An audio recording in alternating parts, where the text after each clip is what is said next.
Hey guys, welcome to your channel. We are going to discuss some objective questions from later Vedic phase.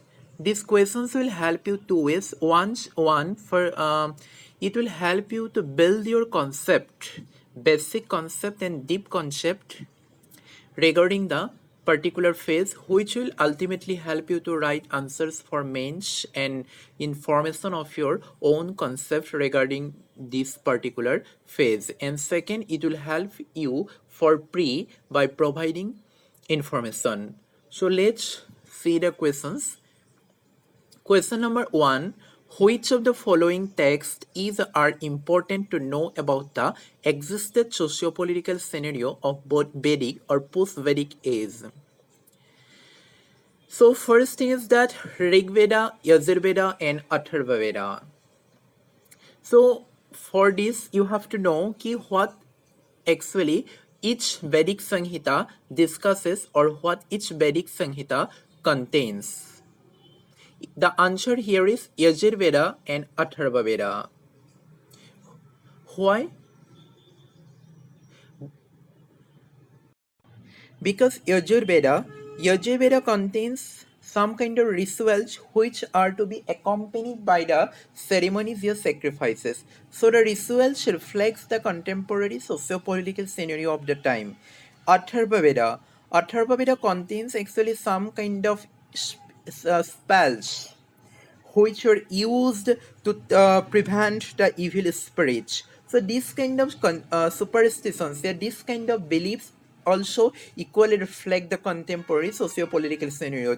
So option B and C is correct. Question number 2. Choose the correct distinction between Vedic Samhita and Brahmana. To attempt this answer, you should have clear idea that what is the minute difference, a minute distinction between these two Vedic texts. The first deals with mantras while the second deals with explanation of the mantras. This is correct. The Vedic Samhita actually contains some kind of mantras or hymns, while Brahmanas actually narrates the necessities, it expounds the necessities of those mantras, means what are the relevance, yeah, what are the context of those mantras, right? While Vedic Samhita contains or discusses mantras, Brahmanas actually shows the relevance of those mantras.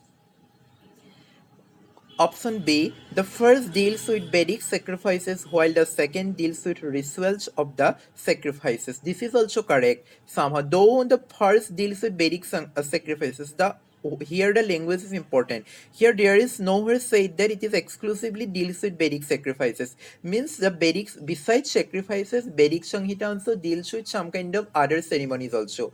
Right, but here the option does not say that it only exclusively deals with Vedic sacrifices. So this is correct. So both the options are correct. Question number 3.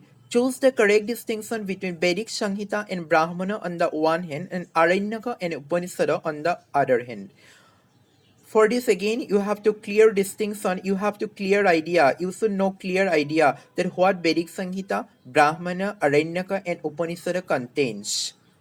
The first to deal with basic philosophy of human life, and the second to deal with meditation. This is wrong because the Vedic Samhita and Brahmanas are not dealing with philosophy, rather they deal with hymns and their explanation. This is Aranyaka and Upanishad who deals with actually philosophy and spiritualism.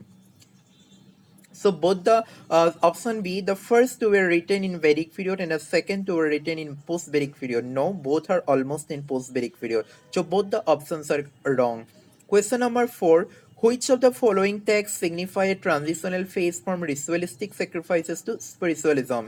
It is option 3, Aranyaka, because Aranyaka for the first time shows a transition from rituals to focus more on spiritualism. Question number 5. Choose the correct statement regarding Upanishad. Their spirituality discussion in the form of conversation held between Guru and disciples. This is correct. Here, some kind of spiritual discussions are made, and this here the one answer is searched.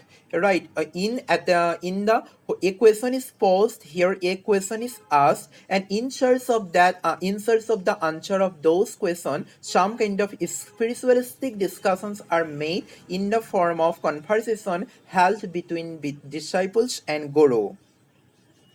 Option B, they are also referred to as Vedanta, correct. Option C, they are considered as epilogue portions of the Vedas. They are referred as the ending portions of the Vedas. So all the options are correct. Question number 6, which of the following is true for painted grey or pottery? Option A, it represents iron culture formed after the Indus Valley civilization. It is correct. As soon as the Indus Valley civilization diminished, the new iron culture actually grew, and in this phase, actually, painted grey pottery comes into prevalence. Option B, Bhagavanpura in Haryana shows the transitional phase from later Harappan to painted grey pottery. Correct.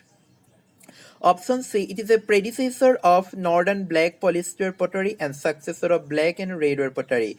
Correct. Option D, people in this phase used earthen bowls and dishes made of painted greyware pottery. All the options are correct.